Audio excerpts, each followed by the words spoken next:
Lesson on expanding. So expanding is nice and easy. So we're pretty much like revising something that's pretty super simple. We just need to make sure you know how to do it. So please have your algebra booklets ready. Have the audio on. This is probably going to be a pretty short video. So to expand in algebra means to get rid of the brackets or to multiply the number out the front by both of the values in the brackets. Or sometimes there's three values in the brackets, in which case you'd multiply the number out the front by all three values in the brackets. To do this, we separately multiply the term outside the brackets by the terms inside the brackets. So for example, expand the following. You don't need to draw the rainbows, I just do because they remind me that I'm multiplying. It's kind of fun. So to expand this one, you just do 3 times x, which is 3x, and 3 times positive 2, which is plus 6. And that's the answer. Nice and simple. 2 brackets a minus 1. 2 times a is 2a. 2 times negative 1 is subtract 2. So the answer is 2a subtract 2. Notice that our answers are expressions. This is an expression and this is another expression. This is the factorized version of the expression. This is the expanded version of the expression. They're actually the same thing. As I said, this is the factorized version of the expression. This is the expanded version of the expression. And then we've got 7 brackets 2g plus 4. So 7 times 2g is 14g. 7 times positive 4 is plus 28. So 14g plus 28 is the expanded version of that expression. You can always check your answer by factorizing it, doing the reverse step and factorizing and seeing if you get the original question as your answer. So again, make sure that you record any questions you might have for me or thoughts, and you can always email me or ask me when I'm back, if you like. Okay, let's keep going. Some more examples. 4 times, here we've got 4 brackets 2x plus 1. 4 times 2x is 8x. 4 times plus positive 1 is positive 4. 8x plus 4 is the expanded version. That's the factorized version. A brackets b minus d. AB is AB, and it's already in alphabetical order, so if it was B then times A, I would have to not write it as BA, I would have to write it as AB, because remember from writing expressions, if they're multiplied together, 2 variables or 3 variables multiplied together, we have them in alphabetical order, so AB is fine. A times negative D is subtract AD. And they're both in alphabetical order, so they're all good. X brackets x plus 3. X times x, is it 2x? No, it's not. X times x is x squared. So common error, some people might say x times x is 2x, but x multiplied by x is x squared. X plus x is 2x, but we're not adding. The rainbows don't mean we're supposed to be multiplying here when we're expanding. So x times x is x squared. X times 3 is 3x. Don't write it as x3. The coefficient must come before the variable. That's just the way algebra rolls. Let's continue on. So here are some more elaborate examples of expanding questions. If possible, you need to collect any like terms as a final step. So here's the problem. So separately do the little expansion here and then expand this part here.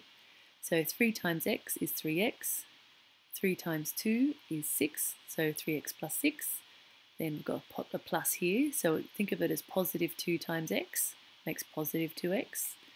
Positive 2 times negative 1 makes subtract 2. So we've got 3x plus 6 plus 2x minus 2. And then here it's possible to collect like terms. On the previous ones, there were no like terms to collect. So in this case there is, because we can do 3x plus 2x is 5x, and 6 take away 2 is 4. So that one's done. Similarly here. Only difference is we don't have a plus, we seem to have a subtract here. So first part's pretty easy, 4 times 2x.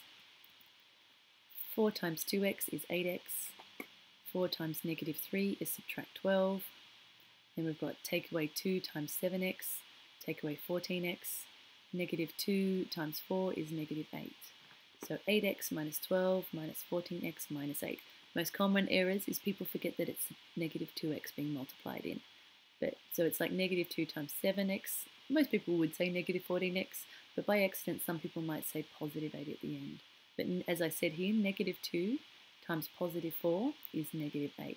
So it tends to be on the fourth term where people get a bit tired. So be really wary of your fourth term. Drawing in the rainbow sometimes might keep you more alert to what's going on.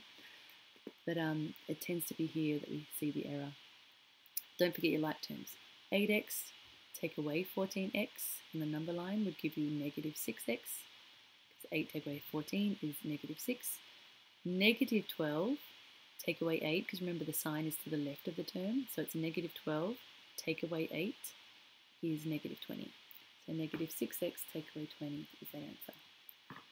Here we've got 6b plus 5, brackets 3b minus 7. So don't forget bedmass if you want to write out your bedmass down here. Remember it's multiply before you add. So we've got to work out this part first. We've got to do the multiplication or the expanding first. So 6b, just bring it down. Plus 5 times 3b is positive 15b. Positive 5 times negative 7 is negative 35. And then collect like terms. So drawing in those little rainbows might help, because as I said, multiplication comes first before add. So then 6b plus 15b is 21b, and then just bring down the constant term.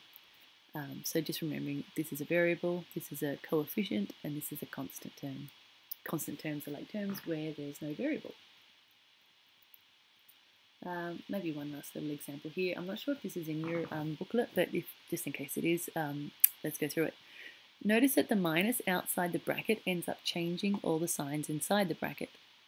Like basically, if it's x minus 2, that one, a negative times that makes it negative 3x. And the negative times a negative makes a plus 6 there. That's what it's trying to say. So if you've got a negative out here, timesing it in means that this is going to become a negative and that's going to become a positive. So notice that the minus outside the bracket ends up changing all the signs inside the bracket. Finally, watch for a double minus multiplying to give a positive term, as in this example. So as I said, it tends to be on the last term, people get a bit tired. So expand and simplify. Even if they don't have to have told you to simplify, if you expand, you should automatically simplify as well afterwards, regardless of whether they told you to simplify. Just bear that in mind. So we've got 2 times 4x, easy, is 8x. 2 times negative 1, that's easy, that's negative 2. Notice you've got a negative 3. Negative 3 multiplied by x makes a negative 3x, but negative 3 times negative 2, common errors people say is negative 6. But negative times a negative is a positive. So if it helps, even just to remind yourself, make yourself think about it more by writing it out on the side if you want. Negative 3 times negative 2 is 6. You could write negative 3 brackets negative 2 equals 6, that's fine. So it's positive 6 here. That's where the errors tend to occur. Most common errors people would say that that's a negative 6 because they just get tired. By the time they hit their fourth kind of rainbow, they get a little bit tired. Brain gets a bit sleepy, fair enough. So 8x minus 2 minus 3x plus 6, then collect like terms and we'll be done. 8x take away 3x, that's 5x. Negative 2 plus 6 on the number line, where would that land? That would give you a 4. Thank you very much, and that's the end of this one.